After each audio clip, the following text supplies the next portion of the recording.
నగరంలోని పార్క్ హయత్లో జరిగిన art exhibition సందర్శకులను ఆకట్టుకుంది. కపిల్ దేవ్ ముఖ్య అతిథిగా హాజరై ఇండియా ఆన్ క్యాన్వాస్ చిత్ర ప్రదర్శన ప్రారంభించారు.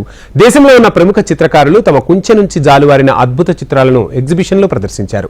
ప్రముఖ స్వచ్ఛంద సంస్థ ఖుషీ ఆధ్వర్యంలో ఈ ఎగ్జిబిషన్ను ఏర్పాటు చేశారు.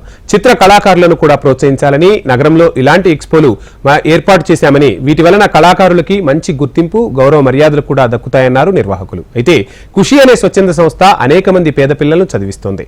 ఈ ఎక్స్పో ద్వారా వచ్చిన నిధులను పిల్లల విద్యకు ఖర్చు చేయనున్నట్లు నిర్వాహకులు స్పష్టం చేశారు. ఇక ఖుషీ స్వచ్ఛంద సంస్థ ఆర్ట్ ఎక్స్పోలు నిర్వహిస్తూ ఆ వచ్చిన నిధులతో దాదాపుగా 2 లక్షల మంది విద్యార్థులకు విద్యా, వైద్య రంగాల్లో సహాయం అందిస్తోంది.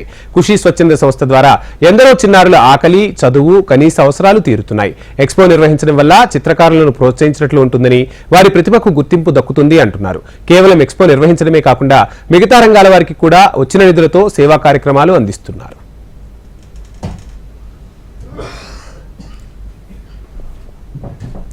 ఇక ప్రముఖ హస్తకళాకారులు వేసిన చిత్రాలకు పేరుగాంచిన దేశాలలో మంచి డిమాండ్ ఉంటుంది. కొన్ని ప్రాంతాల్లో చిత్ర ప్రదర్శన చేసి అలా వచ్చిన నిధులను ఇలా పేద విద్యార్థుల కోసం కేటాయిస్తుంటారు. చిన్నారుల ఆరోగ్యము, చదువు పట్ల శ్రద్ధ తీసుకుని వారి క్షేమం కోసం ప్రముఖులు చేతులు అందిస్తూ ఉంటారు. ఈ సంస్థ వెనుక పెద్ద పెద్ద వ్యాపారులు, సెలబ్రిటీస్ కూడా ఉంటారు. వారికి చేతనైనంత సాయం చేస్తుంటారు. మంచి పనులకు ముహూర్తం ఉండాలా అన్నట్టు ఆలోచన వస్తే చాలు అల్లుకుపోతారు. ఇలాంటి కార్యక్రమాలు చేసి పేదలకు అండగా నిలవడం ఈ సంస్థ లక్ష్యమని నిర్వాహకులు చెబుతున్నారు.